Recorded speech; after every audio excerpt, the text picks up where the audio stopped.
What's up, people? It's my Blind Tech Life. That's the name of my channel. My name is Michael Daggett, and today we're gonna do episode 1 of Blind Technology Podcast. I know I did a little intro to it a while back, but I never really got a chance to actually get started on the podcast. So I figured we would get started today while I have my phone with me. Anyway, so let's get started. So, a few things that I want to get started on.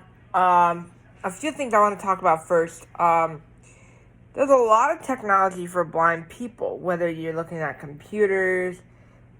Now, when it comes to computers and all that stuff, the computers necessarily aren't for blind people, but the technology that's on them, or the software that's on them, is what makes it accessible for blind people. So let's talk about So let me go through a few pieces of technology that are already made specifically for blind people. The first thing we're going to talk about is the Braille Note Touch Plus. Now, the Braille Note Touch Plus, it comes with a keyboard. And if you remember the Braille Note Touch, the Braille Note Apex, it had the keyboard, it had all that stuff, but what it didn't have is the screen on it. Now, there's also the Braille Note Touch itself, not the Plus, it's the slower version. I like the Touch Plus better.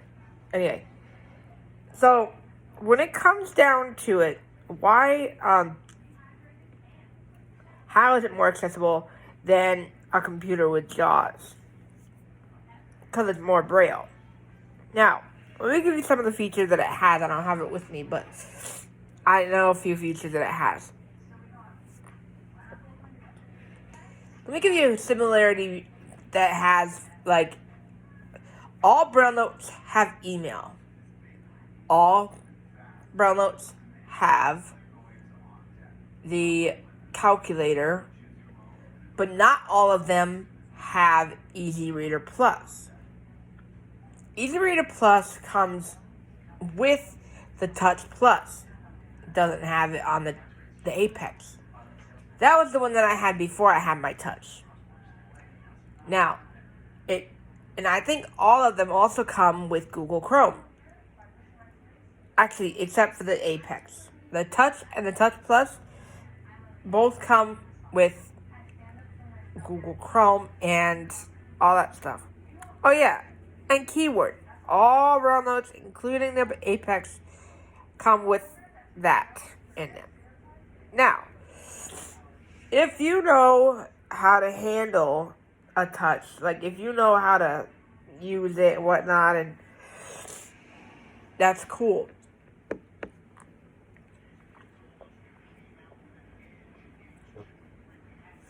The downside with the Apex is you can't lock the screen. You cannot. There's no screen to lock. You can't lock anything. You just turn it off and it's just all the way off. With the Touch, you can lock the screen and all of a sudden just be ready to go. Then, when you come down and, like, let's say you're doing a project, or say you're working on a book, and you want to take a break for a second. Boop, lock the screen, boop, unlock it, and if you have a passcode or a passcode, you type in the passcode or the PIN. Type in the PIN, and then boom, they're good to go. So, that is something that I love to see when it comes to the Braille Notes security functions. The Apex has it too. However, you have to go through certain things to do it. All you have to do is go through the settings with the Touch. Now,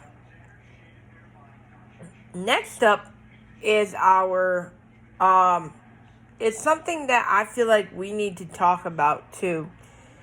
Because we have Now here's another similarity with the touch. The touch has no. The touch. The touch has a screen. The Touch Plus has a screen. Like I said, the Apex does not. And that has a little display, kind of, but not really as big as the Touch is.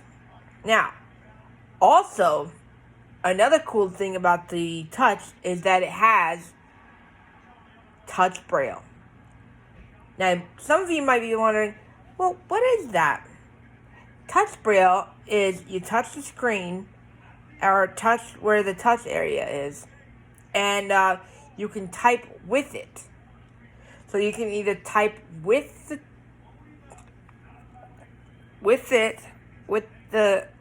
keyboard, or you can type with the screen, which is a little bit more difficult, I think, for me. So I always just type with my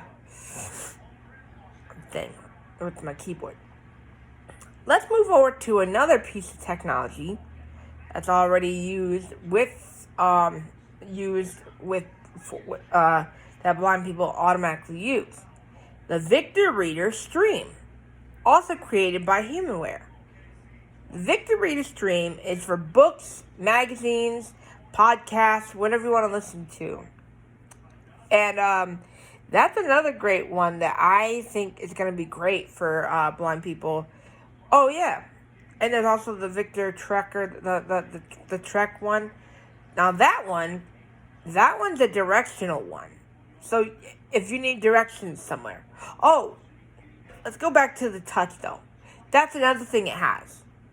There's a few more things I missed. I'll go over a certain thing on the next episode. It has Google Maps on there, so you can get in there and do whatever you gotta do. So, let's say you're on your Trek, or you're on your Touch. You can't really walk and have the maps going, you might lose battery. So, pull out your Trekker, or your, whatever it's called, Victor Trek. I think that's what it's called, but anyway. You pull that out, I think put in the directions or whatever, and then, boom, it just goes. And I'm excited about that one. Now, the Victor Reader reads, like I said, books, magazines, and other stuff, newspapers, like podcasts, all that stuff. Now, let's discuss another piece of technology not made by,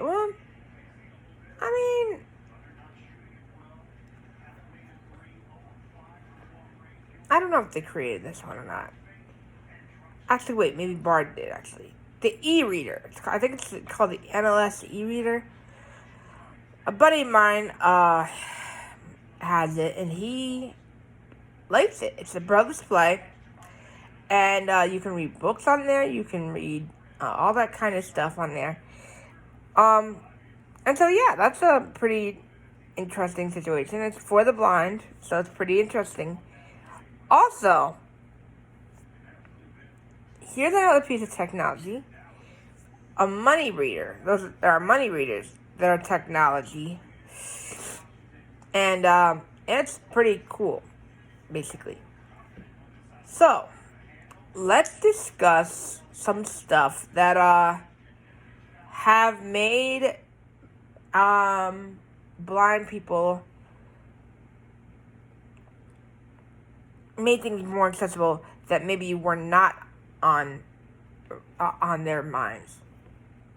So, let's start with iPhones, okay? Because VoiceOver is what we use. I say we because that's me. I'm a blind person, of course. We use VoiceOver on a daily basis.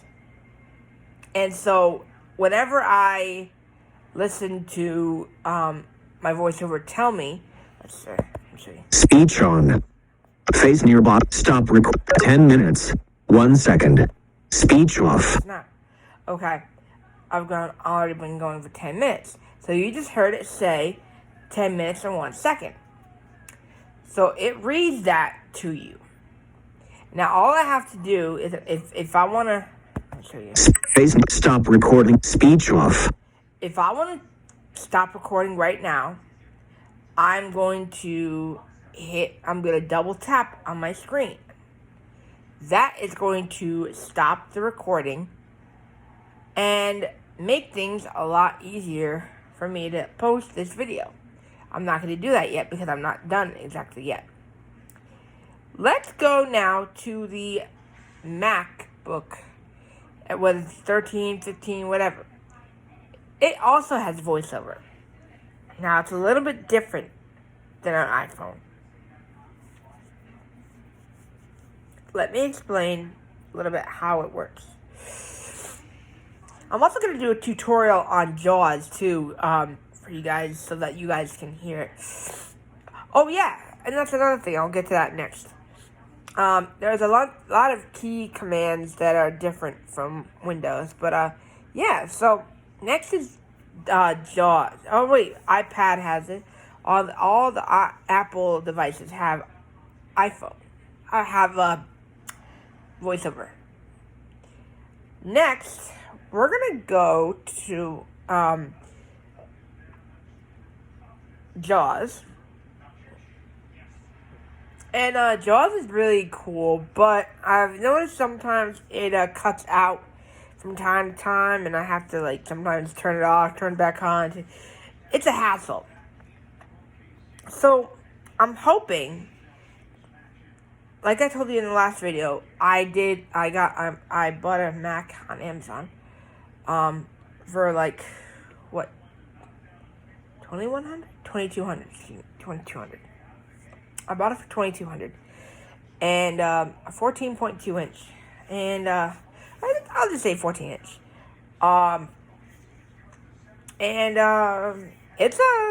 It's great. It was a better deal than it would be at Best Buy and whatnot. So I'm pumped about it. I'll be doing an unboxing video, like I told you. Anyway, I'll get voiceover on it and whatever, and it's gonna be great. Next, oh yeah, so like I said, I'm going to be doing a JAWS tutorial. I might do that right after this video here. So we'll get that done. Alright, you guys? Thank you. There's a few more things, but I think I'm going to leave it at that. I might do a spotlight on the next episode. Next episode. It's going to be every Tuesday. This podcast, so, or unless I do it daily, which I'm probably going to do, but anyway, the next thing I'm going to do, I'm going to spotlight JAWS and how it works. So, let's do it. Stop recording.